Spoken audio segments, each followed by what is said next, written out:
The autumn wind rattled the window panes of Ashworth Manor with a persistence that matched the creditor's letters piling upon Marcus Ashworth's mahogany desk, each envelope a white accusation against the fading grandeur of his ancestral home. Rain streaked the glass like tears the house itself might weep, if stone and mortar could mourn their own decline, and Marcus sat in his study, surrounded by the watchful eyes of his forebears, their painted faces gazing down from portraits whose gilt frames had long since tarnished. The fire in the hearth struggled against the draught that seeped through cracks in the ceiling plaster, casting shadows that danced across unpaid bills and final notices, across demand letters stamped with seals that seemed to burn into his vision even when he closed his eyes. He was the last of the Ashworths, the final guardian of a legacy that stretched back 3 centuries, and that weight pressed upon his shoulders with such force that sometimes he could scarcely draw breath beneath it. His grandfather stared at him from above the mantelpiece, stern and unyielding in his military regalia, a man who had commanded respect and fortune in equal measure,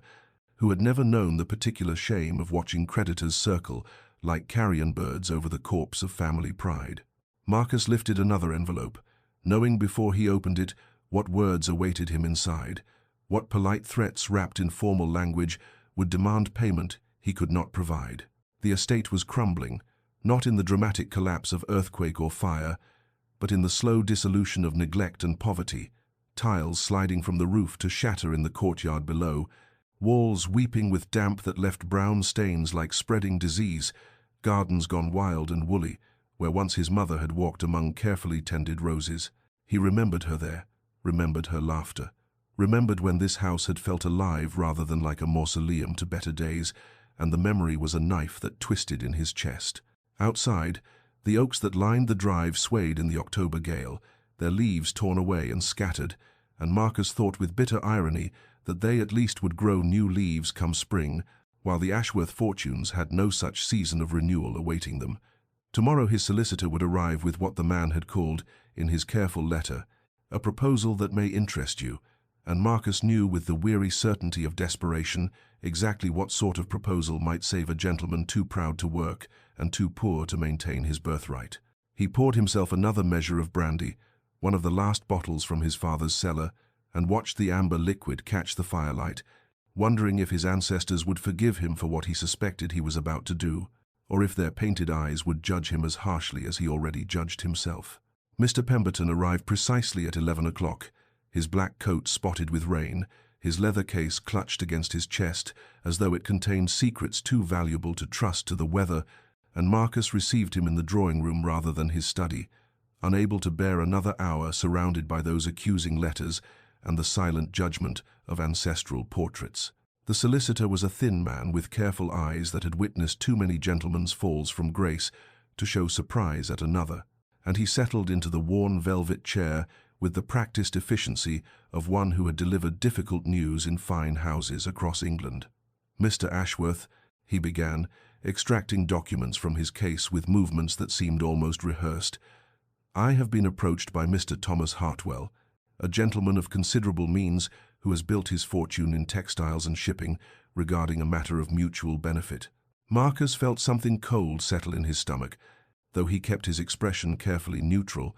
the mask of aristocratic composure he had worn since childhood, fitting over his features like armor against the indignity of what was surely coming. Pemberton continued, laying papers upon the small table between them with the precision of a card dealer. "Mr. Hartwell has a daughter, Eleanor, his only child, a young woman of suitable age and, by all accounts, of respectable character and education, though her mother was, regrettably, of common birth before her marriage." The solicitor paused, allowing the implication to settle like dust in the quiet room, and Marcus understood immediately what was being offered, and what bargain was being struck in the careful language of legal men who trafficked in the buying and selling of futures. "He seeks," Pemberton said, his voice taking on the tone of one reciting terms already negotiated, "a union that would provide his daughter with the social elevation that his wealth alone cannot purchase, an entrance into society that remains, despite his fortune, firmly closed to those of mercantile origins." Marcus's pride reared up like a wounded horse, every fiber of his being revolting against the notion of selling his name, his heritage, his very identity to the daughter of a tradesman. Yet even as disgust rose in his throat, he thought of the roof that leaked in 17 places, of the servants he had dismissed for lack of wages, of the portraits he had nearly been forced to sell, and his voice when he spoke was hollow. "And what sum does Mr. Hartwell propose as settlement?" The question tasted like ashes, like defeat, like the final surrender of everything his family had once stood for. But Pemberton named a figure that made Marcus's breath catch despite himself, a dowry so substantial that it would not merely save the estate but restore it, would pay every debt, and leave enough to secure the future his ancestors had built, and he had nearly destroyed. They discussed terms in the grey afternoon light, the solicitor's voice a steady drone of legalities and provisions, of marriage settlements and financial arrangements, and Marcus heard himself agreeing, heard himself consenting to meet the girl, heard himself becoming complicit in his own reduction to a commodity, a title for sale to the highest bidder. When Pemberton finally departed, his case lighter by one signed agreement, Marcus sat alone in the drawing-room and told himself it was simply a business transaction, nothing more than a practical solution to an impossible situation, that gentlemen had married for advantage throughout history, that he need feel nothing, nothing beyond the bare civilities required by law and social custom. Yet, as he stared into the dying fire, he could not quite silence the small voice that whispered of shame, could not quite convince himself that his grandfather's painted eyes would not burn with contempt. Could they see what their descendant had become? A man so desperate that he would bind himself to a stranger for gold, would trade whatever remained of his honor for the preservation of walls and grounds that might, in the end, be nothing more than an elaborate tomb for pride already dead. The Hartwell townhouse stood on a street in Belgravia, where new money had built monuments to its own ambition, all white stone and gilded ironwork that gleamed with the aggressive brightness of recent acquisition, and Marcus arrived on a grey November afternoon with his pride wrapped around him like armor against the distaste that churned in his stomach. A servant in livery too elaborate for good taste led him through halls, hung with paintings whose frames cost more than their artistic merit warranted, past furniture that spoke of expense rather than elegance, everything proclaiming wealth with the subtle refinement of a marketplace vendor crying his wares, and Marcus felt his aristocratic sensibilities recoil even as he reminded himself that this vulgarity was purchasing his salvation. Mr. Hartwell received him in a drawing-room wallpapered in crimson silk, a florid man whose handshake was too firm and whose smile revealed the anxiety beneath his bluff confidence, and beside him stood a young woman in a dress of modest grey that seemed almost penitent among the room's ostentation. Eleanor Hartwell was not beautiful, Marcus noted, with the cold assessment of a man purchasing livestock, her features too indefinite to be striking, her figure unremarkable in its slenderness, her brown hair dressed simply in a style that suggested either lack of vanity or lack of imagination.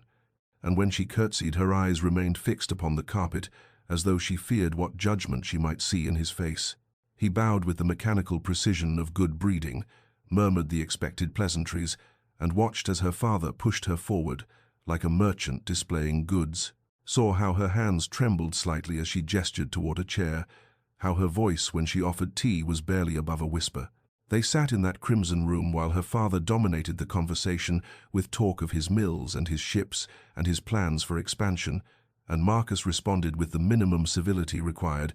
his attention drifting over the gaudy furnishings, calculating the worth that surrounded him, seeing not a person but a ledger of assets that would soon transfer to his name. Eleanor spoke perhaps 3 sentences during the entire visit, each one carefully chosen and properly phrased, her education evident in her diction, even as her demeanor suggested a crushing awareness of her social inadequacy, and Marcus found himself annoyed by her timidity, by the way she seemed to shrink into her chair as though apologizing for her very existence. Yet twice he caught her watching him,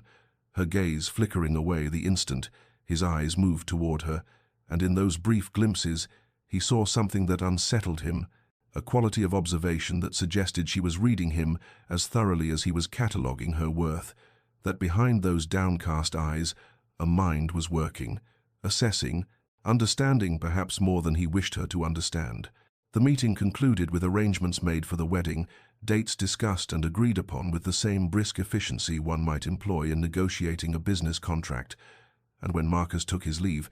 bowing once more over Eleanor's limp hand, he told himself he felt nothing but relief that she at least seemed biddable and quiet, that she would not trouble him with demands or expectations beyond the transaction they both comprehended. As his carriage rolled away from that temple to mercantile success, he did not look back, did not wonder what thoughts moved behind Eleanor Hartwell's careful composure, did not imagine that she had seen in his cold appraisal exactly what he had seen in her trembling hands,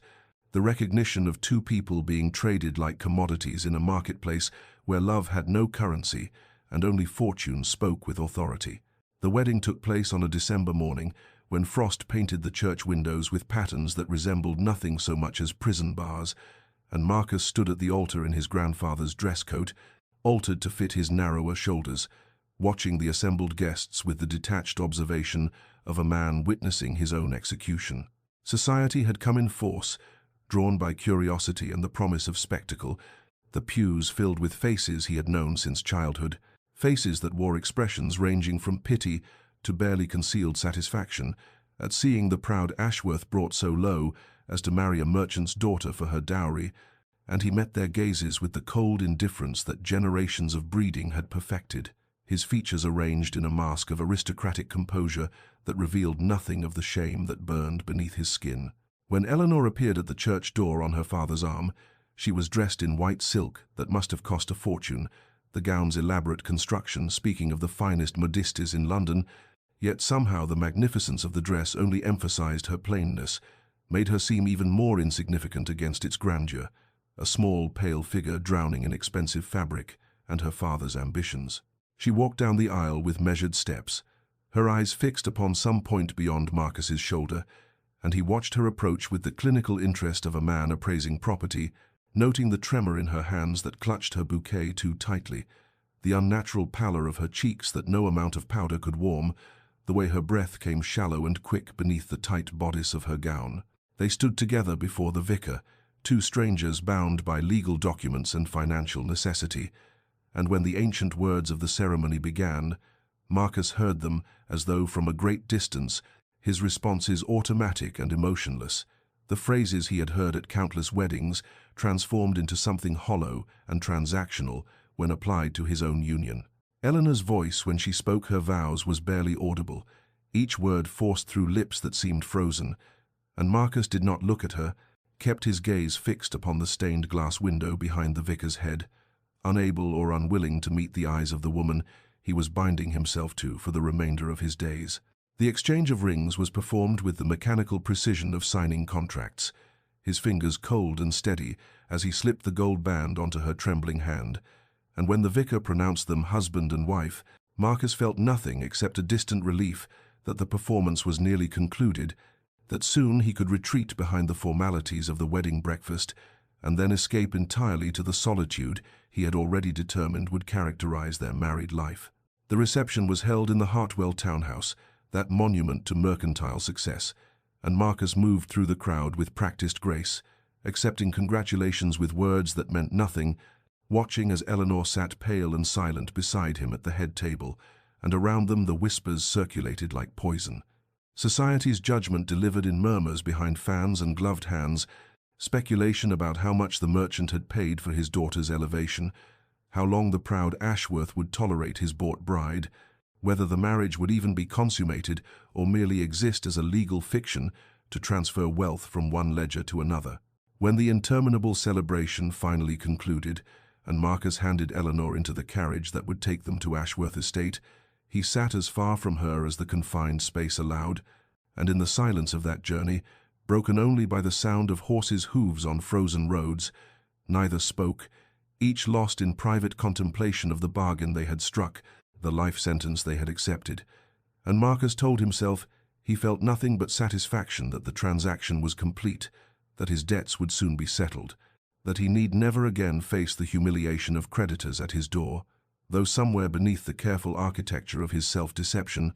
a small voice whispered of opportunities lost, of bridges burned, of a woman beside him who deserved better than his cold indifference, and who would receive nothing more for all the years that stretched ahead like an endless winter road. The estate appeared through the carriage window as evening descended,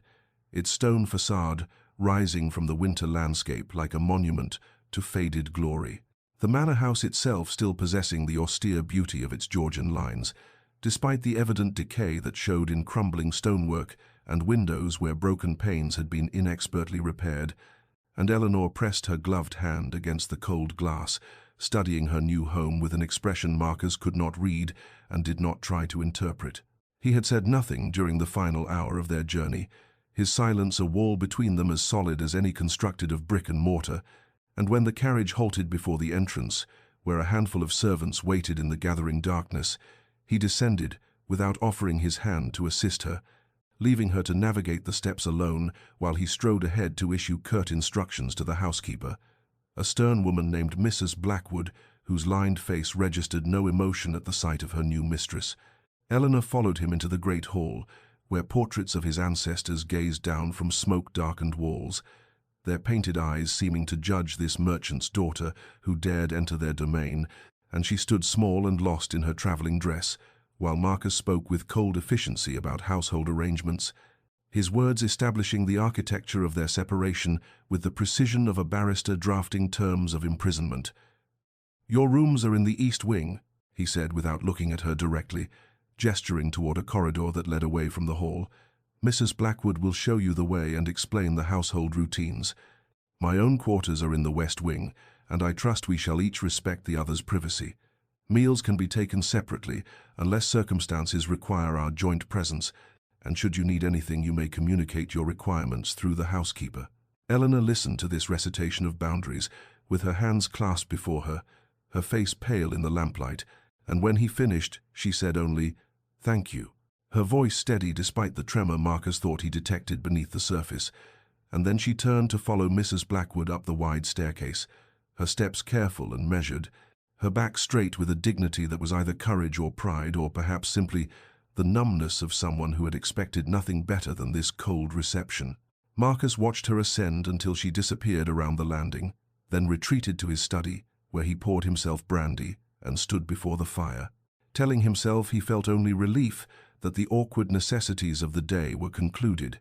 that she seemed sensible enough to understand the terms of their arrangement, and that soon her money would begin the work of restoration, and he could return to the solitary existence he preferred, though something in her quiet acceptance disturbed him in ways he refused to examine. In the east wing, Eleanor moved through rooms that smelled of disuse and camphor,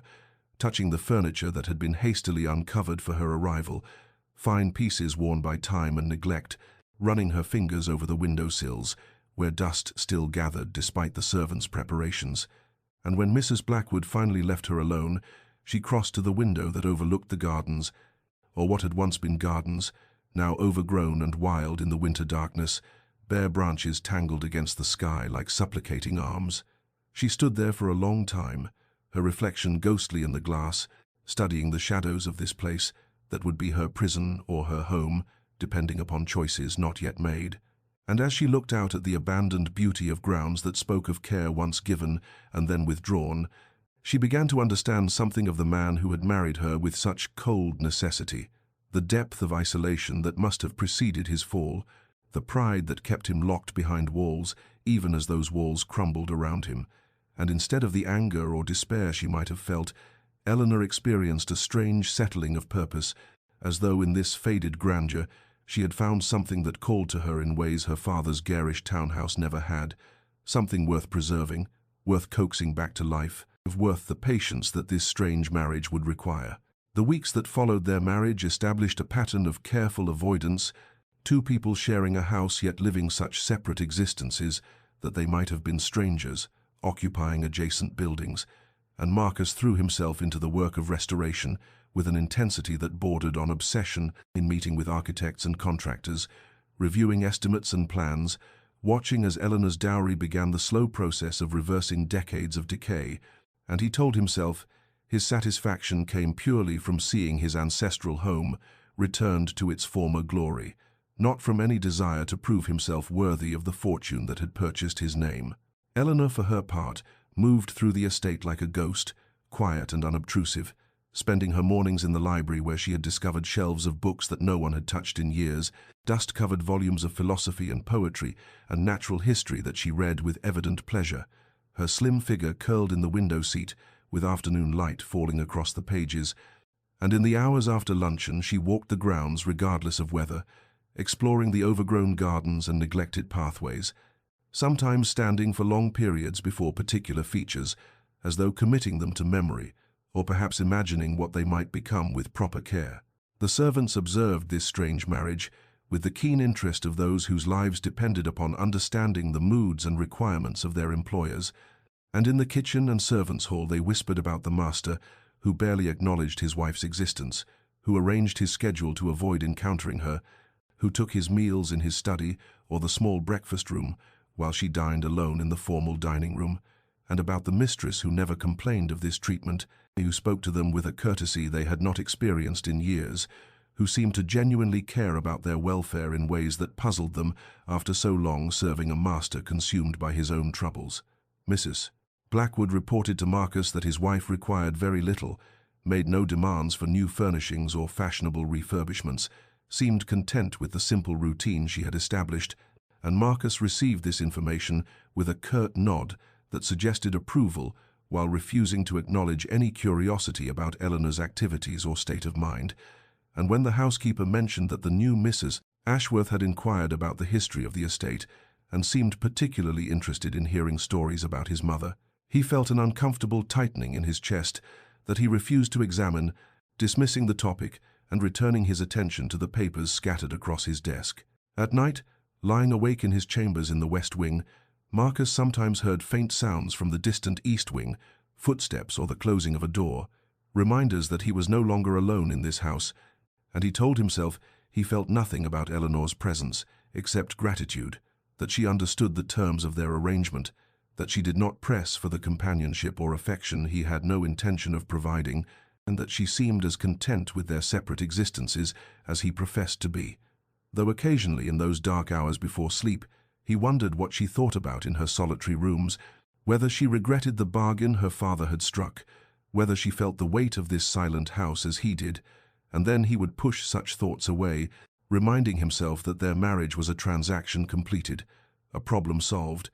nothing more than a practical solution to practical difficulties, and that any consideration of Eleanor as a person, rather than a means to an end, was both unnecessary and dangerous to the careful equilibrium he had established. Spring arrived with the tentative warmth of renewal, and Marcus found himself noticing changes to the estate that had nothing to do with the contractor's work or the restoration of stonework and roof tiles, changes that seemed to have occurred while his attention was deliberately fixed elsewhere.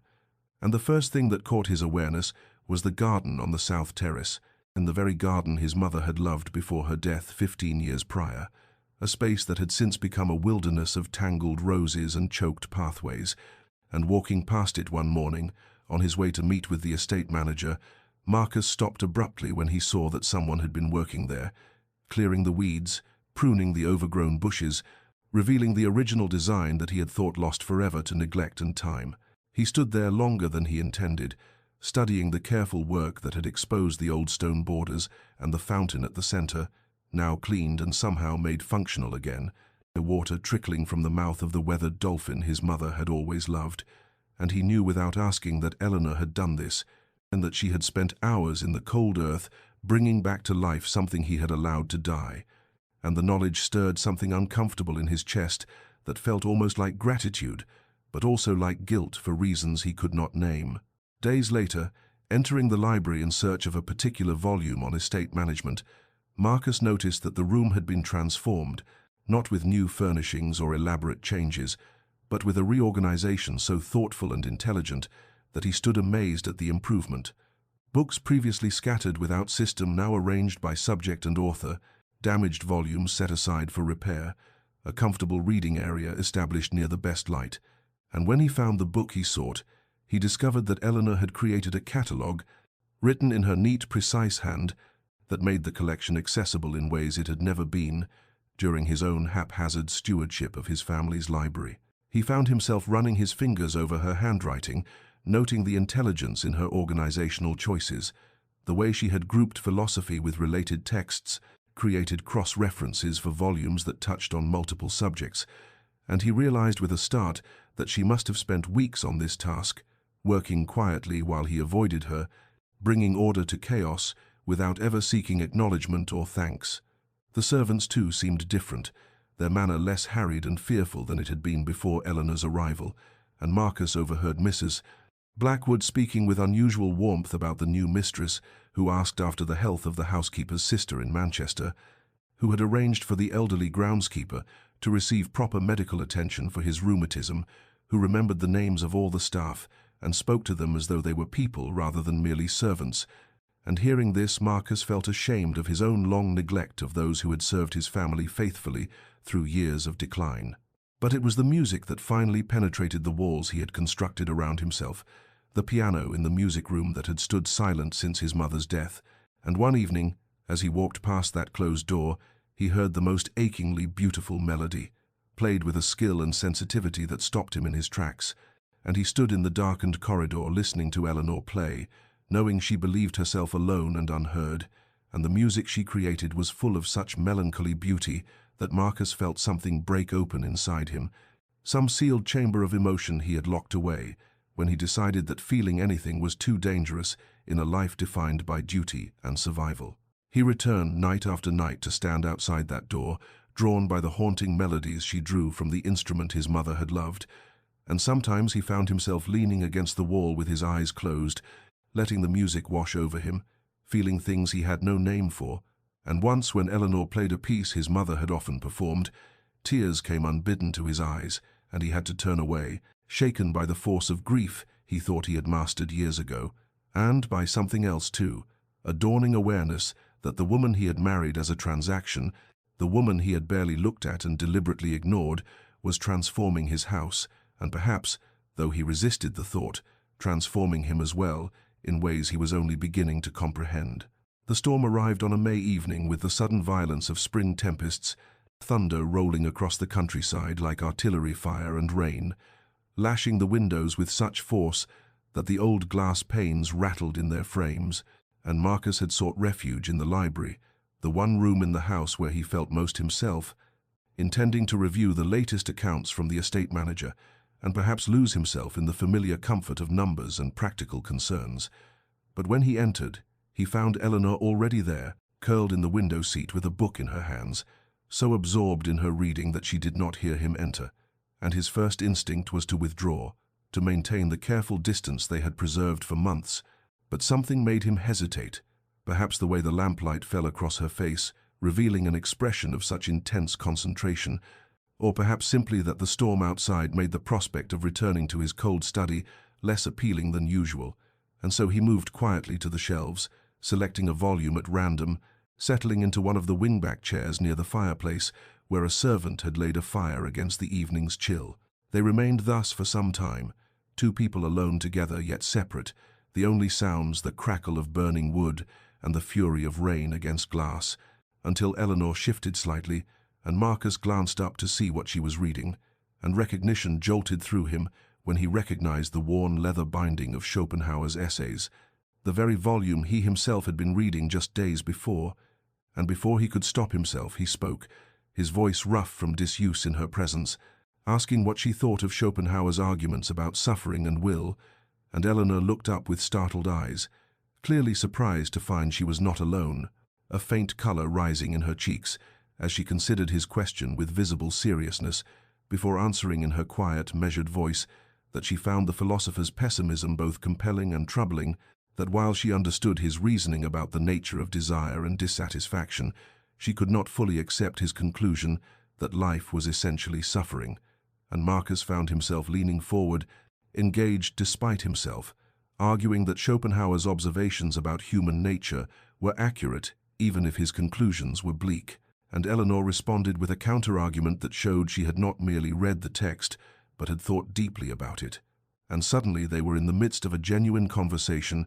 ideas flowing between them with an ease that astonished Marcus, who had assumed that the merchant's daughter would be educated only in the superficial accomplishments deemed necessary for a woman of her class. The discussion ranged from philosophy to literature, touching on questions of free will and moral responsibility, the nature of happiness, and the possibility of meaning in an indifferent universe. And Marcus discovered that Eleanor possessed not only intelligence, but originality of thought, and that she challenged his assumptions in ways that made him reconsider positions he had held for years.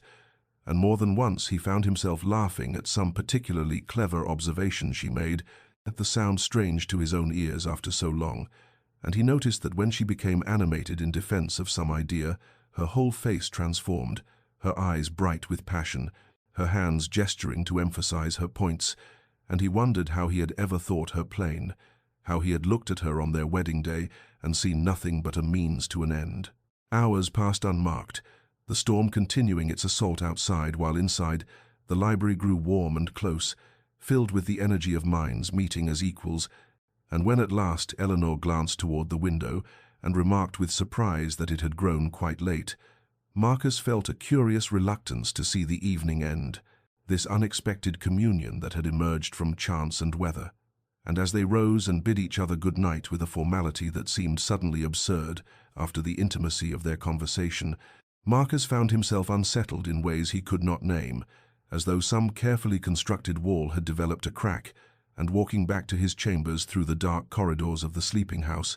he could not stop thinking about the intelligence in her eyes, the grace of her arguments, the way she had looked at him not with the deference he had expected but with genuine interest and respect. And he lay awake long into the night, staring at the ceiling, feeling that something fundamental had shifted between them, some barrier had been breached, and the certainty he had maintained about the nature of their arrangement, about his own immunity to anything beyond polite coexistence, no longer felt as solid as it had that morning, and the realization brought not comfort, but a strange mixture of anticipation and fear that kept sleep at bay until the first grey light of dawn crept through his windows. The days following that storm-bound conversation in the library brought a subtle but unmistakable shift in the rhythms of the house,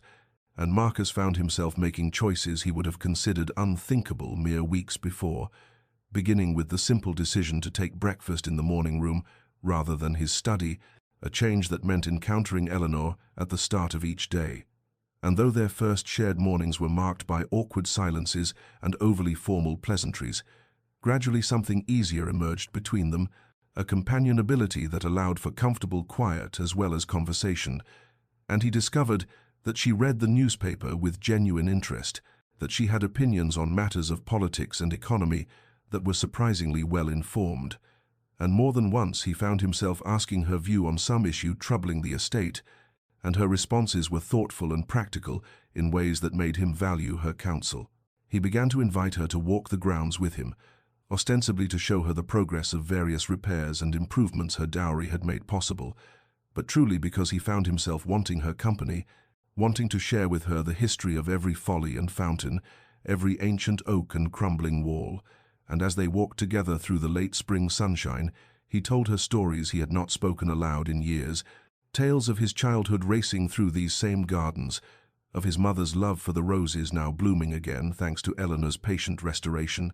of his father's stern pride and impossible expectations. And Eleanor listened with an attention that felt like a gift, asking questions that showed she understood not just the facts, but the emotions beneath them, the weight of legacy and the loneliness of being the last bearer of an ancient name. Marcus noticed things about her he had been too deliberately blind to see before. The way her whole face transformed when something genuinely amused her, her rare smile breaking through like sunlight through clouds and rendering her not merely pretty but luminous. The grace in her movements as she bent to examine some plant or turned to look back at the house, the intelligence in her eyes that he had somehow mistaken for timidity, and he found himself watching her when he thought she was not aware, studying the curve of her cheek, the delicate strength of her hands, the way she tilted her head when considering some question, and once when she laughed at some story he had told, the sound bright and unguarded, he felt something catch in his chest, a sensation both painful and sweet, that he did not dare examine too closely. Dinners became occasions he anticipated rather than endured, the formal dining room seeming less vast and cold when Eleanor sat across from him, candlelight softening her features as they discussed books and ideas, debated questions of philosophy and morality, shared observations about the world with an ease that astonished him, and sometimes he would look up to find her watching him with an expression he could not quite read, something gentle and questioning in her gaze that made him want simultaneously to move closer and to flee. And he realized with a confusion that bordered on panic that the walls he had so carefully constructed around himself, the barriers that had protected him through years of loss and disappointment, were developing cracks he could no longer ignore, fissures through which dangerous feelings were beginning to seep. And though he told himself it was merely gratitude for her improvements to his home, merely appreciation for her intelligence and companionship, some deeper part of him recognized the lie in this reasoning, understood that what he felt was something far more profound and far more terrifying than simple appreciation, something that threatened to transform the careful transaction of their marriage into something real and vulnerable and utterly beyond his control. The discovery came on a June afternoon, when Marcus was reviewing the quarterly accounts in his study, a task that had become almost pleasurable now that the ledgers showed steady improvement rather than the grim descent into ruin he had tracked for years before his marriage. And as he examined the detailed records his estate manager had prepared, he noticed a discrepancy in the household expenditures, a series of payments to the estate workers that exceeded what he had authorized, and curious rather than alarmed, he summoned his steward to inquire about the matter, and the man's uncomfortable shifting and reluctant explanation revealed that Lady Eleanor had been supplementing the workers' wages from her own personal allowance, ensuring that the older servants and those with families received enough to live comfortably. And this revelation led Marcus to investigate further, to request a full accounting of Eleanor's personal finances, and what he discovered in the documents his banker reluctantly provided left him first stunned and then filled with a churning confusion of emotions he could not immediately name. Eleanor had systematically divested herself of nearly everything that remained of her fortune beyond what she had brought as her dowry,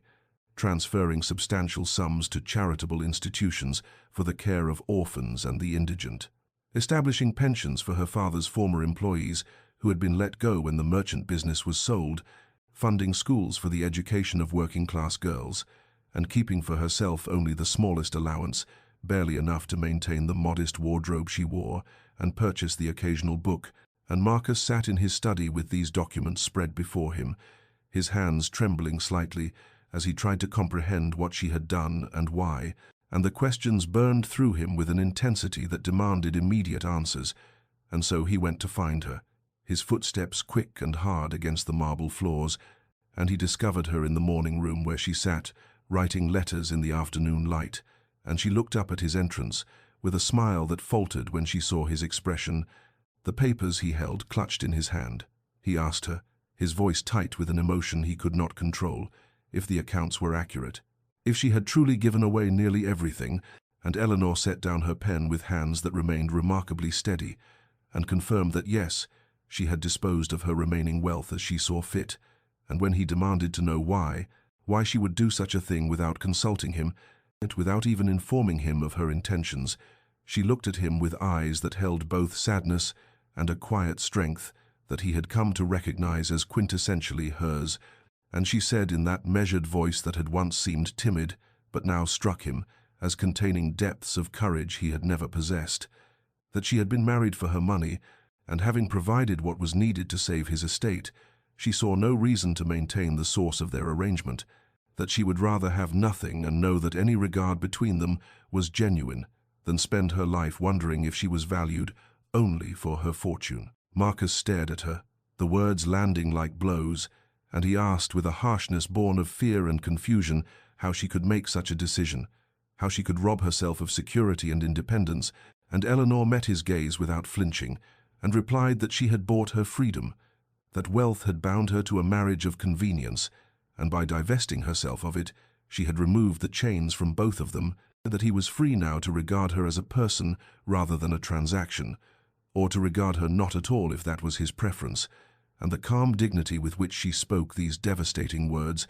the pain he could see beneath her composure, left Marcus unable to respond, and he stood there in the doorway with the afternoon light streaming past him, holding the evidence of her extraordinary act, and he felt as though the ground had shifted beneath his feet, as though everything he thought he understood about their marriage, about Eleanor herself, about his own carefully maintained emotional distance, and had been revealed as illusion, and the realization was terrifying in its implications. In what it demanded he examine about his own heart. And so he turned and left without another word, unable to face what her actions had laid bare, the mirror she had held up to his soul, showing him a reflection he was not yet ready to confront. Marcus returned to the morning room that same evening, his emotions having shifted through the hours from confusion to anger, a safer feeling than the vulnerability that lurked beneath it, and he found Eleanor still there, now standing by the window looking out at the gardens that had become her domain. And when she turned at his entrance, her face was composed but pale, and he demanded with a harshness that masked his fear how she could have done this thing, how she could have stripped herself of security and independence without a word to him, without consideration for the position it placed him in, and his voice rose as he spoke, the anger flowing more freely now. "You've made me a charity case," he said, the words bitter on his tongue, "reduced me to a man who cannot even support his own household without his wife's secret subsidies, who lives on the kindness of a woman who has now impoverished herself for his benefit. Do you understand what that makes me?" Eleanor faced him without flinching, though he could see the slight tremor in her hands that she clasped before her, and she said in that quiet voice that somehow carried more force than his shouting, "I've made you free." The words struck him like a physical blow, stopping his tirade mid-breath, and she continued with a dignity that shamed his anger. "I was married for my fortune.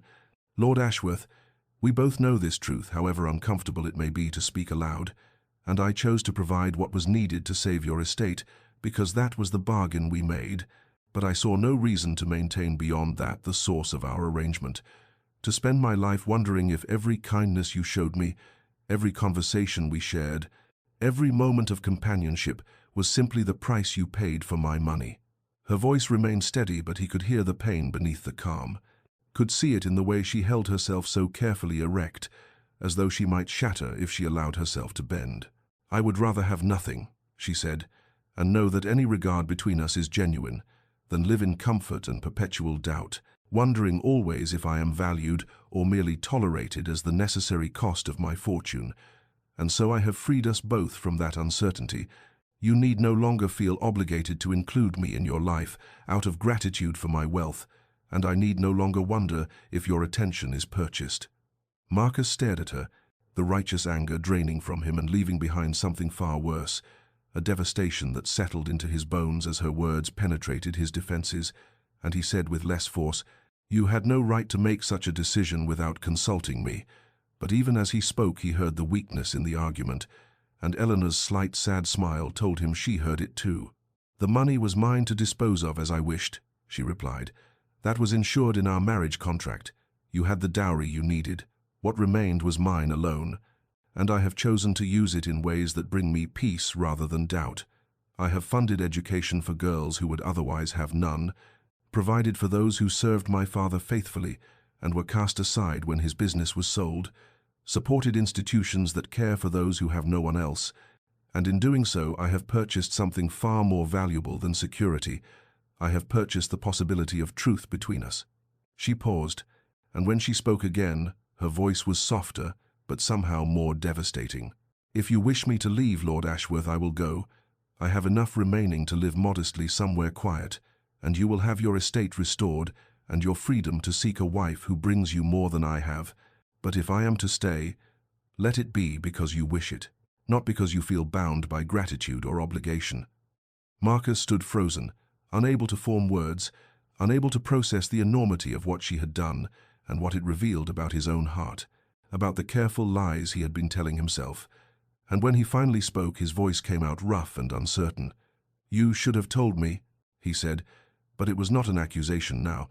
merely the lost protest of a man whose world had just been transformed in ways he was not prepared to face, and Eleanor inclined her head in acknowledgement, but said nothing more. And Marcus turned and left the room, his footsteps echoing in the empty corridor, and her words followed him like ghosts, haunting him with the uncomfortable truth that she had seen clearly what he had refused to acknowledge, that somewhere in the months of their marriage of convenience, something profound had shifted, and now she had forced him to confront it, had stripped away the comfortable fiction that their arrangement was merely practical, and left him with a choice he had never wanted to make, to examine his own heart and discover what truly resided there. Marcus did not sleep that night, could not even bear to lie in his bed, but instead paced the length of his study as the hours crept toward dawn, and Eleanor's words echoed in his mind with relentless persistence, stripping away the comfortable lies he had constructed around his heart. And he found himself reviewing every moment since their wedding day with a clarity that was painful in its honesty, seeing now what he had refused to acknowledge in the careful maintenance of his emotional distance. He remembered the garden, how in those early weeks he had noticed the neglected beds being restored, and had thought nothing of it beyond a passing irritation that she was changing things without consulting him. But now he recalled watching from his study window as Eleanor knelt in the soil with her own hands, dirt beneath her fingernails, and a look of quiet contentment on her face as she planted the roses his mother had loved. Flowers she could not have known held such meaning unless she had asked the servants. Had cared enough to learn what would bring him some small measure of comfort, even when he barely acknowledged her existence. He remembered the library, how he had been surprised to find it reorganized, but had merely accepted the improvement without considering the hours of labor it must have required, the intelligence and care evident in the new system that somehow made every volume more accessible while honoring the collection's history. And he thought now of finding her there so many evenings, curled in a chair with a book, and how he had begun to seek out those same books afterward, reading passages she had marked with careful pencil annotations that revealed a mind of remarkable depth and sensitivity. He remembered the music, those haunting melodies that had begun to fill the empty halls in the evenings, how he had stood outside the music room, listening to her play with a skill that spoke of years of dedicated practice, and how the pieces she chose were always melancholic and beautiful, and how he had found himself drawn to that doorway night after night, standing in the shadows, listening to her pour her loneliness into the keys, and he had never once acknowledged her gift, never thanked her for bringing beauty back into a house that had been silent for so long. He remembered the servants, how their demeanor had changed in the months since Eleanor's arrival, how they smiled more readily and moved through their duties with renewed purpose, and he had attributed it to the improved finances, to the security of regular wages, now that the estate was solvent again. But he understood now that it was Eleanor's kindness that had transformed them, her genuine interest in their lives and welfare, her quiet dignity that commanded respect without demanding it, and he thought of her supplementing their wages from her own small allowance, and felt shame burn through him at his earlier anger. He remembered their conversations, those increasingly frequent evenings when they had dined together and talked of philosophy and literature and the running of the estate, how she had listened to his opinions with genuine interest and offered her own thoughts with a diffidence that had seemed charming, but which he now recognized as the careful self-protection of someone who expected to be dismissed, and how, despite that caution, she had challenged his assumptions with arguments so well-reasoned he had found himself actually changing his mind on matters he had considered settled, and how those intellectual sparring matches had become the highlight of his days, though he had never admitted it even to himself. He remembered her smile, so rare in those early months, and growing gradually more frequent, and how it transformed her face in a way that made his breath catch, and how he had begun to seek out ways to earn that smile. Small acts of consideration, he told himself, were merely courtesy, but which he now recognized as the unconscious courtship of a man falling in love, despite his determination not to feel anything at all. And with that thought, that word he had not allowed himself to think, Marcus stopped his pacing and stood frozen in the center of his study as the truth crashed over him with devastating force. He loved her, loved Eleanor, not her fortune but the woman herself, the quiet strength and hidden depths, the kindness and intelligence and courage that had been there all along waiting for him to have the wisdom to see it, and he had fallen in love with her so gradually, through so many small moments accumulated over months, that he had not recognized the transformation of his own heart until she forced him to look at it directly. He loved the woman he had barely glanced at on their wedding day, had married for money and treated with cold politeness, and now she had freed them both from the financial obligation that bound them, and offered him a choice he had never thought to want to love her truly or let her go, and the realization left him standing alone in his study as pale dawn light began to filter through the windows, understanding at last that the fortune he had sought to save his estate meant nothing compared to the treasure he had found without recognizing it, and the crushing fear that he had discovered this truth too late, that his coldness and pride had destroyed any possibility of her returning his feelings, settled into his bones with a weight that made his earlier financial desperation seem trivial by comparison. Morning came with a pale and tentative light that seemed to mirror Marcus's own fragile state, and he found himself drawn from his study not to seek rest, but to walk the grounds that Eleanor had transformed, needing to see with newly opened eyes what she had created in the months of their strange marriage. And as he stepped into the garden, the autumn air carried the scent of the last roses, blooms that would not have existed without her patient care, and he remembered now with piercing clarity the first time he had seen her kneeling in this very soil. How he had watched from his window with detached curiosity and perhaps mild annoyance that she was altering his mother's garden without permission. But she had not been altering it, he understood now, and she had been restoring it, bringing back to life something precious that he had allowed to die through neglect and grief. He walked among the carefully tended beds and saw not just flowers but hours of labor. Eleanor's hands working the earth, her quiet determination to give him back a piece of his past, even when he gave her nothing but cold courtesy in return. And he touched the petals of a rose his mother had particularly loved, a deep crimson variety that Eleanor could only have known to plant if she had asked the elderly gardener, who remembered, if she had cared enough to learn the history of this place and honor it. And the tenderness of that gesture, the thoughtfulness it revealed, made his throat tight with an emotion he had forbidden himself for so long. He continued walking, seeing the garden paths she had cleared, the stone bench she had restored where his mother used to sit on summer evenings, and he could picture Eleanor there in the fading light, perhaps thinking of her own lost family, her own displacement, and finding some comfort in creating beauty from abandonment. And he realized she had been so alone in those early months, as alone as he had been, but without even the cold comfort of pride to sustain her, merely the knowledge that she was unwanted except for the fortune she brought.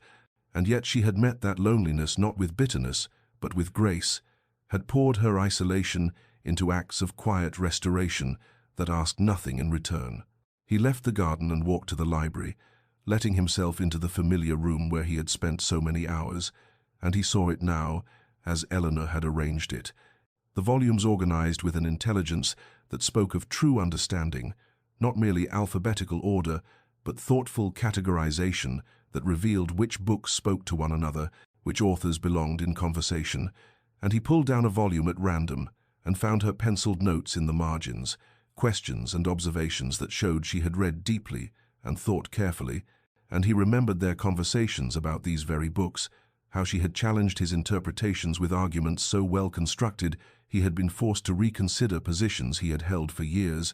and how those intellectual exchanges had become something he anticipated with an eagerness he had refused to name. He moved through the house, seeing her presence everywhere,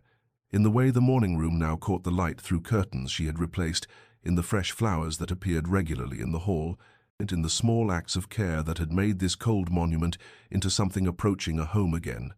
And he understood with devastating clarity that she had given him far more than money. She had given him life, and had breathed warmth back into rooms that had been mausoleums to his family's faded glory, had filled silence with music and conversation, and had offered him companionship and intelligence and kindness when he had given her nothing but the shell of a marriage.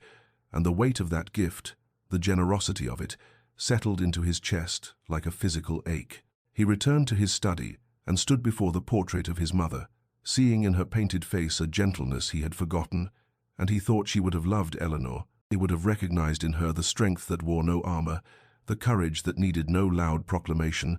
and he spoke aloud to the portrait, as he had not done since childhood, saying, "I have been a fool. Mother, I have had treasure in my house and called it merely transaction. I have been given grace and responded with coldness, and now I fear I have discovered my heart too late." And the painted eyes seemed to look at him with a sadness that understood both failure and the possibility of redemption. And Marcus knew then what he must do, though the doing of it terrified him more than any financial ruin ever had, for he must prove to Eleanor that his love was real, must find a way to show her that the man who had married her for money had become someone who would choose her above all fortune.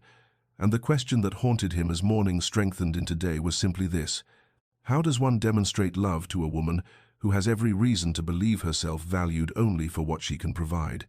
And how can a proud man humble himself enough to deserve a second chance he has done nothing to earn? Marcus found Eleanor in the morning room, pale autumn light falling across her face as she sat with her hands folded in her lap. And there was about her a stillness that spoke of decisions already made, a quiet resignation that filled him with panic.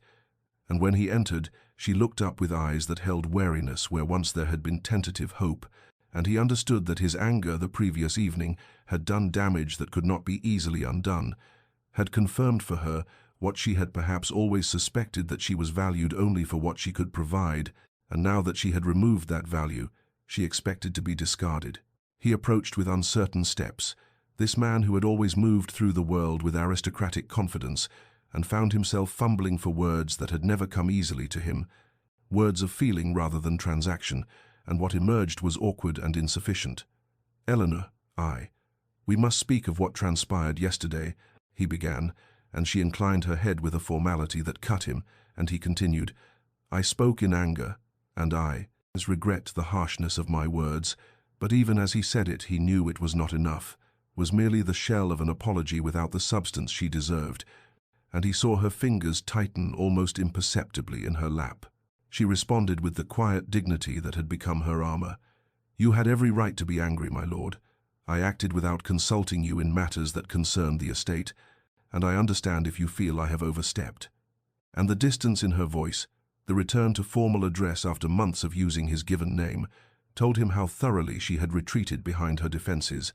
and he wanted to cross the space between them and take her hands in his, but did not know if he had any right to such intimacy, if he had ever truly earned it. He tried again, with more honesty this time. "It was not anger at your actions, but at myself, at my own, at the realization that I have." But the words tangled in his throat, these feelings he had suppressed for so long, refusing to take coherent shape. And he saw confusion flicker across her face,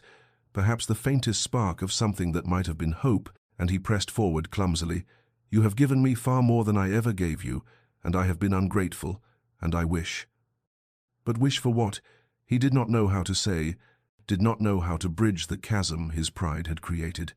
Eleanor rose then, and there was about her movements a finality that terrified him, and she said softly, "I think it would be best if I returned to my father's house for a time, to give us both space, to consider what arrangement would be most suitable going forward." And the word arrangement struck him like a physical blow, this return to the language of their beginning, this reduction of what they had become to mere contractual considerations, and he realized with awful clarity that she was preparing to leave, was offering him the escape he had once thought he wanted, and the prospect of her absence, of this house without her quiet presence, was suddenly unendurable. He spoke then without thinking, without the careful construction of words he had always employed. "Please don't go." And the rawness in his voice surprised them both. "I cannot. I do not wish you to leave." And she turned to face him fully, and in her eyes he saw confusion and hurt and the terrible vulnerability of someone who has been valued only for utility and dares not believe in anything more, and he knew then that his clumsy attempts at conversation would never be enough, that words which had always been his tools of control and distance would not serve him now, and he must find another way to prove what his heart had finally acknowledged, and must demonstrate through action rather than speech that the man who had married her for fortune had become someone who would choose her above all wealth, above pride, above the comfort of emotional distance,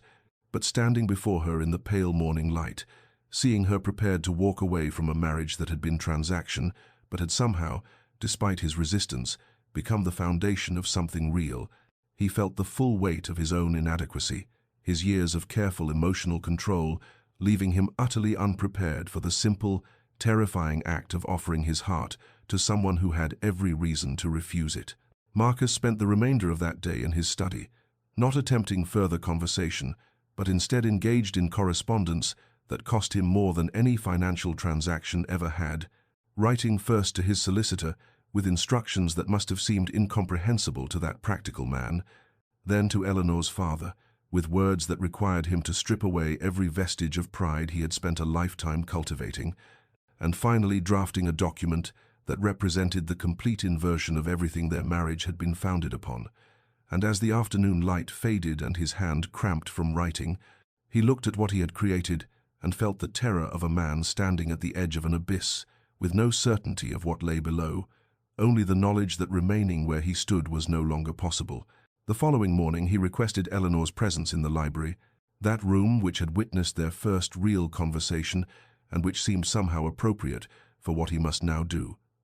And when she entered with cautious steps and guarded eyes, he gestured to the chair across from his desk with a formality that belied the trembling in his hands, and she sat with the quiet composure she wore like armor, waiting for him to speak, perhaps expecting dismissal or some new coldness, certainly not prepared for what he was about to offer. He slid the document across the desk to her, his voice steady though his heart hammered against his ribs. "I have prepared this for you to read, Eleanor. It concerns the terms of our marriage and your freedom to determine your own future." And he watched her unfold the pages with hands that shook slightly, saw her eyes move across the legal language that his solicitor had drafted under protest, terms that offered her complete release from their marriage if she desired it, the return of her entire dowry to her personal control, and a settlement that would provide for her independently for the remainder of her life, all of it legally binding and requiring nothing from her but her signature should she choose to accept. She read in silence while he sat across from her, forcing himself not to look away, not to retreat into the emotional distance that had always been his refuge. And he watched the color drain from her face as she understood what she was holding, this offer of absolute freedom that came with no conditions, no requirements, no obligations, and when she finally looked up at him, her eyes held confusion and something that might have been fear, and she said with a voice barely above a whisper, "I do not understand, Marcus. You are offering to dissolve our marriage entirely." He leaned forward then, abandoning the safety of his desk, and spoke with a raw honesty that felt like tearing open his own chest. "I am offering you a choice, Eleanor, the choice you never had when your father and I arranged this marriage between us. I am telling you that you are free to leave, free to take your fortune and build whatever life you wish without the burden of a husband who married you for money and gave you nothing but coldness in return, and I will not contest it, will not stand in your way, will ensure that society knows the fault was entirely mine so that no shadow falls upon your reputation." She stared at him as though he had spoken in a foreign language, the document trembling in her hands, and he continued before his courage could fail. "But I want you to know something before you decide. I need you to understand that the man who married you for your dowry no longer exists, that somewhere in these months of living under the same roof, of watching you restore what I had allowed to die, of talking with you in this library and walking with you through gardens you brought back to life, I became someone I did not recognize, someone who values your presence more than any fortune, your conversation more than any social standing, of your smile more than the restoration of my family's faded glory." He saw tears forming in her eyes and did not know if they signified hope or grief, but he had begun this terrible, necessary confession and could not stop now. "I have no right to ask anything of you, Eleanor. I know this. I have been cold when you deserved warmth, proud when you offered kindness, distant when you tried to bridge the space between us. But if you choose to stay, if you choose to remain in this marriage, know that it would not be out of obligation or arrangement. It would be because I am choosing you, because I would choose you with nothing. Because the fortune I truly need is not the one that saved my estate, but the one that has been living quietly in my house, playing piano when she thinks no one listens, reading philosophy in the library, making a home from what was merely a monument to the past." He reached across the desk, not quite touching her hand, but close enough that she could feel the intention. "You gave me freedom by removing the reason for our marriage, and now I give you freedom by offering to release you from it entirely. And whatever you choose, Eleanor, know that you have already given me far more than I ever gave you. You have given me back my life, my home, my capacity to feel something beyond pride and duty, and for that I will be eternally grateful whether you stay or go." Eleanor sat with the document trembling in her hands, and the silence that filled the library was so profound that Marcus could hear the ticking of the grandfather clock in the corner, in each second an eternity, as he waited for her response, as he watched emotions flicker across her face too quickly for him to decipher. And he realized with terrible clarity that he had placed his entire future in her hands and had given her the power to walk away from him forever, and the fear of that possibility was unlike anything he had ever experienced. far more devastating than the prospect of losing his estate or his family name, for those were merely things, while she had become essential to his very existence in ways he was only beginning to understand. She looked up from the pages, and her eyes were bright with unshed tears, and when she spoke her voice was barely audible. "You would truly let me go?" And there was in her question not triumph, but something that sounded almost like grief, and he answered with absolute honesty,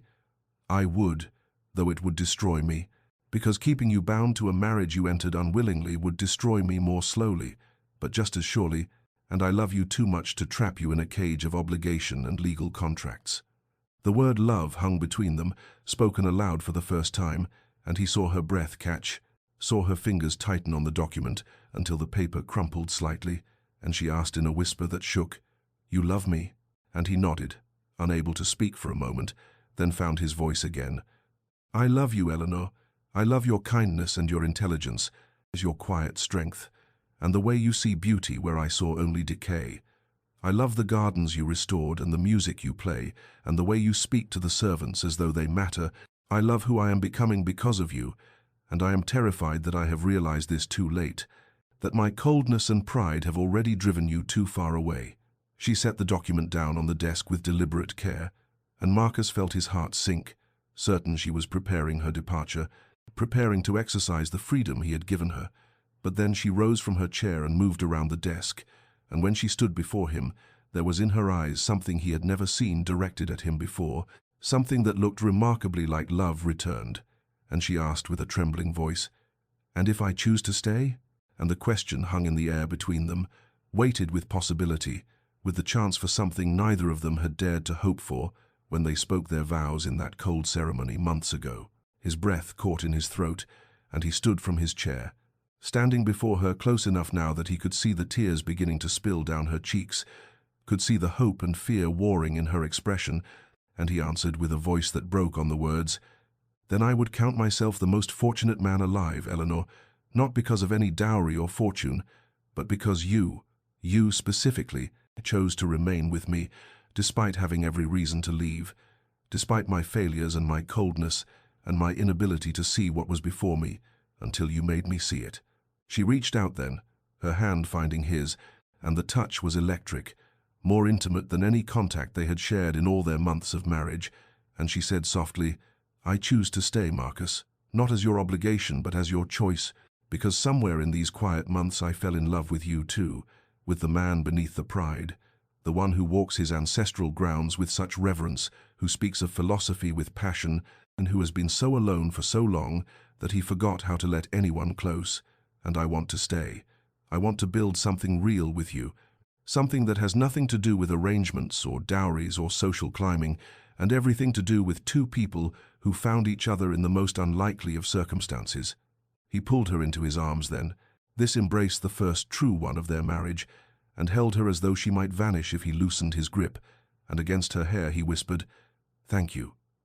for staying, for giving me another chance, for seeing something in me worth loving when I had given you so little reason to." And she held him just as tightly, and they stood there in the library where they had first truly spoken, surrounded by books and autumn light, no longer bound by contract but choosing each other freely, and it felt like a beginning rather than a continuation,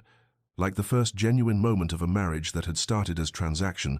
but would become, through patience and courage and the willingness to be vulnerable, something infinitely more precious than any fortune could purchase. The days that followed their confession in the library marked the true beginning of their marriage, and Marcus approached this second courtship with a determination that would have astonished the proud, distant man who had stood beside Eleanor at the altar months before, for he had been given something precious and undeserved, a second chance to win the heart of a woman he had treated with cold indifference, and he would not squander it through pride or emotional cowardice. He began by asking if she would walk with him through the gardens the following morning, a simple request that nevertheless felt momentous, and when she agreed with a shy smile that transformed her face into something luminous, he felt his heart constrict with tenderness and an almost painful awareness of how much time they had wasted in formal distance. They walked among the roses she had coaxed back to life, and he told her stories he had never shared with anyone,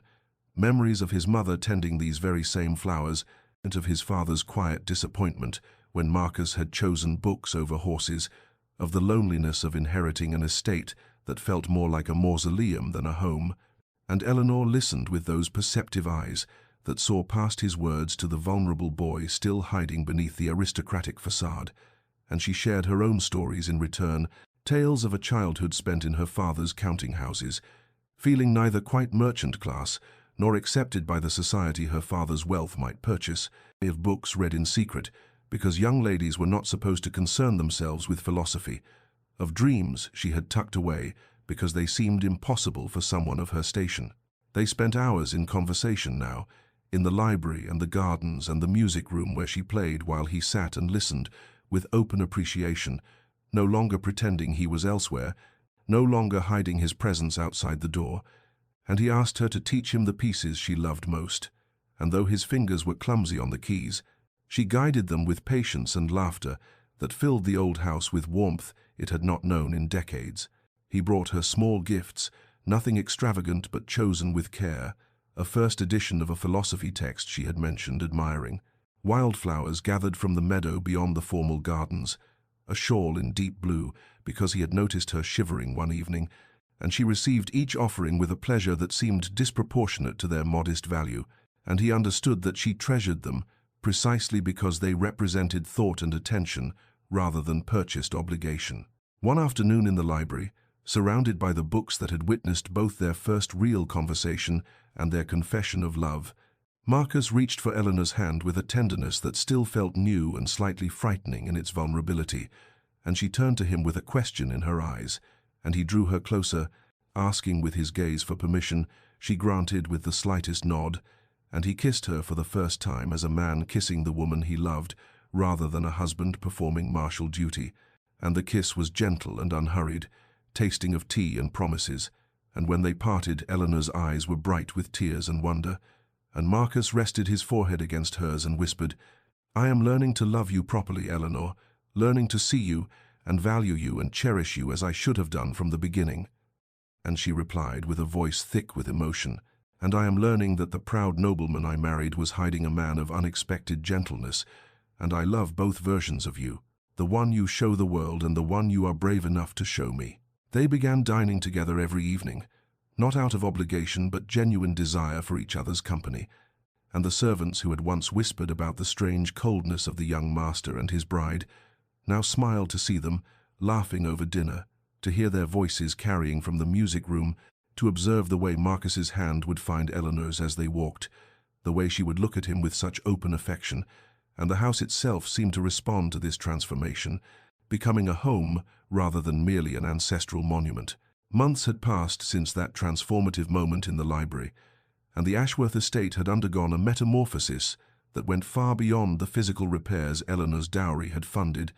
for the true restoration was one of spirit and purpose, a breathing of life into halls that had forgotten warmth, and Marcus and Eleanor had become not merely husband and wife bound by legal contract, but genuine partners who worked side by side in the restoration of both property and souls. The morning routine had evolved into something Marcus cherished with an intensity that still sometimes surprised him, for he would wake now in the rooms they shared, their separate quarters abandoned months ago, and he would watch Eleanor in the early light, her hair loose around her shoulders,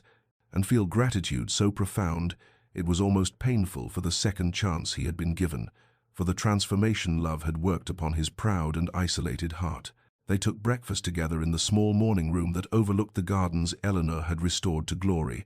discussing the day's tasks with an ease that came from genuine partnership rather than forced civility, and Marcus found himself valuing her counsel on matters he once would have considered solely his domain, for she possessed a practical intelligence and understanding of people that complemented his knowledge of tradition and estate management. Eleanor had found her place at Ashworth not as a bought bride seeking acceptance, but as a force of gentle revolution, transforming the relationship between the manor and its staff through kindness that was never condescending, through genuine interest in their lives and well-being. And the servants who had once whispered about the cold young master and his unwanted bride now spoke with affection of how the house had come alive again, how laughter echoed in corridors that had known only silence, how the master and mistress could be seen walking the grounds hand in hand like young lovers, rather than contractual partners. The physical changes to the estate reflected the emotional transformation within its walls. For where there had been decay, there was now careful restoration. Where gardens had run wild, there was now cultivated beauty that honored the past, while embracing new growth, and Marcus understood that every improvement they made together was a metaphor for what they had accomplished within themselves and between each other, and the patient work of rebuilding something valuable from foundations that had nearly crumbled. When autumn arrived again, marking a full year since their marriage, the local gentry held a harvest celebration at a neighboring estate, and Marcus and Eleanor attended together, and as they entered the ballroom, Marcus was acutely aware of how different this felt from that hollow wedding reception where society had whispered and judged. For now he walked beside Eleanor with pride that had nothing to do with social position and everything to do with love for the remarkable woman who had saved him from a loneliness he had not even recognized as suffering. When the music began and he led Eleanor to the dance floor, holding her in his arms as they moved together with a grace born of genuine harmony, he was aware of others watching, but their observations no longer carried the weight of judgment, for what people saw now was unmistakable. Two people who looked at each other with such open affection, such obvious delight in one another's presence, that the love between them became a visible thing, transforming them both in ways that transcended social climbing or financial transaction. Eleanor smiled up at him as they danced, that free and genuine smile he had once thought impossible to coax from her serious face, and she whispered, "You're staring at me, husband. What will people think?" And he replied without hesitation, his voice warm with affection and truth. "They will think I am a man hopelessly in love with his wife," which happens to be absolutely accurate. And her laughter was like music, and he realized that this ordinary moment of dancing and laughing and loving was the extraordinary fortune he had never known he was seeking, the wealth that could not be counted in pounds or properties, but only in the quiet transformation of two lonely souls who had found in each other not just companionship, but a reason to believe that even arrangements born of desperation could, through patience and courage and the willingness to truly see one another, become something infinitely more precious than any transaction could purchase. 3 years had passed since that cold autumn day when Marcus Ashworth had stood in his study, surrounded by unpaid bills and crushing desperation, and the transformation that had occurred in those years extended far beyond what any ledger could calculate or any society matron could have predicted. For the estate that had once seemed a crumbling monument to faded glory now flourished, with a vitality that spoke of careful stewardship and genuine love, and the couple who had begun their marriage as strangers bound by financial necessity had become something far more precious, partners in every sense, bound by affection that deepened with each passing season. On a golden afternoon in early autumn, Marcus and Eleanor walked through the gardens that had become a testament to their collaboration, the roses blooming in profusion thanks to Eleanor's continued devotion and Marcus's newfound appreciation for the beauty of growing things, and between them toddled their daughter Catherine, not yet 3 years old, with her mother's serious eyes and her father's dark curls, and in Eleanor's arms rested their infant son Thomas, barely 6 months old, and already showing signs of his father's strong will in the way he clutched at the world with determined fists. Marcus watched Eleanor as she knelt to help Catherine examine a particularly vibrant bloom, her movements easy with the unconscious grace of motherhood, and he felt the familiar swell of gratitude and wonder that still struck him at unexpected moments. Gratitude that she had chosen to stay when he had offered her freedom. Wonder that this quiet woman with downcast eyes had proven to possess a strength and depth that had not merely saved his estate, but had saved him from a lifetime of proud isolation. The house behind them stood restored to beauty through their joint efforts and careful management, no longer relying solely on Eleanor's dowry but on intelligent investment and genuine partnership. For Eleanor had proven to have her father's head for business combined with a compassion he had lacked, and she had guided Marcus in transforming the estate from a drain on resources into a productive enterprise that honored tradition while embracing practical innovation, and together they had created something sustainable, not through wealth alone, but through vision and collaboration. Catherine called out with delight as a butterfly landed near her, and Marcus swept her up in his arms, spinning her until she shrieked with laughter, and Eleanor watched them with a smile that transformed her face no longer the tentative expression of a woman uncertain of her welcome, but the free and joyous smile of someone who knew herself beloved. And when Marcus met her eyes over their daughter's head, the look that passed between them carried the weight of 3 years' accumulated tenderness. Countless small moments of choosing each other, of building something real from the ashes of what had begun as merely mercenary arrangement. They had become fixtures at local society gatherings, no longer the source of whispered speculation about merchant daughters buying titles, but rather admired as a couple whose genuine affection was evident in every interaction, whose partnership extended beyond the ballroom into the practical management of a thriving estate, whose children were being raised with both aristocratic heritage and the values of kindness and industry that Eleanor had brought from her merchant background. And Marcus found he cared nothing for what society thought. As long as Eleanor smiled at him across the dinner table, as long as their children grew healthy and loved, as long as he woke each morning beside the woman who had taught him that fortune came in forms he had never imagined in those desperate days when he had agreed to marry a stranger for her dowry. As the sun began to set, painting the gardens in shades of amber and gold, Marcus gathered his family close, Eleanor leaning against his shoulder with Thomas drowsing in her arms, Catherine chattering about the butterfly and the flowers, and asking if they might pick some for her room. And in this simple moment of domestic peace, Marcus understood with perfect clarity that he had found the fortune he never knew he was seeking. Not in Eleanor's dowry or the restoration of his estate, but in the transformation of 2 lonely souls who had been brave enough to see past pride and fear and financial transaction to discover that love, when given freely and received with gratitude, was the only wealth that truly mattered, the only inheritance worth passing to the children who would carry forward not just the Ashworth name, but the legacy of what their parents had built together through patience and courage and the willingness to begin again. Evening descended upon Ashworth Estate with the gentle grace of autumn twilight, painting the sky in shades of lavender and gold, and as Marcus and Eleanor stood together on the terrace watching their children play in the gardens below, Catherine chasing fireflies, while Thomas took his unsteady first steps on the lawn under a nursemaid's watchful eye, there was a quality of peace in the moment that felt almost sacred, a quietness that spoke of journeys completed and transformations fully realized. And Marcus reflected on how far they had traveled from that desperate day when he had agreed to marry a stranger for her fortune, how the man who had seen Eleanor as nothing more than a transaction had been transformed into someone who understood that the greatest wealth was standing beside him, holding his hand as they watched the life they had built together unfold before them in the laughter of their children and the beauty of gardens restored and a home made warm again through love rather than obligation. Dear listener, perhaps you have heard this story and recognize something of your own struggles within it, for who among us has not at some point looked at life through the narrow lens of necessity, seeing only what we think we need rather than what we might discover if we opened our hearts to possibility? And Marcus and Eleanor's journey reminds us that love cannot be purchased or arranged or forced into being through contracts and dowries,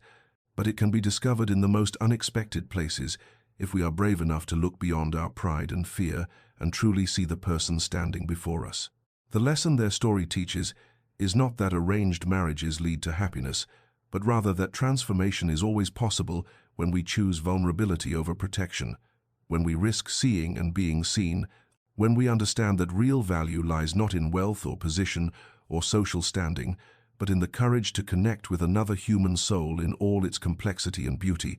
And this truth applies not merely to romantic love, but to every relationship we navigate in this uncertain world, every moment when we must decide whether to maintain our walls or risk the discomfort of genuine connection. Consider how often we make Marcus's mistake,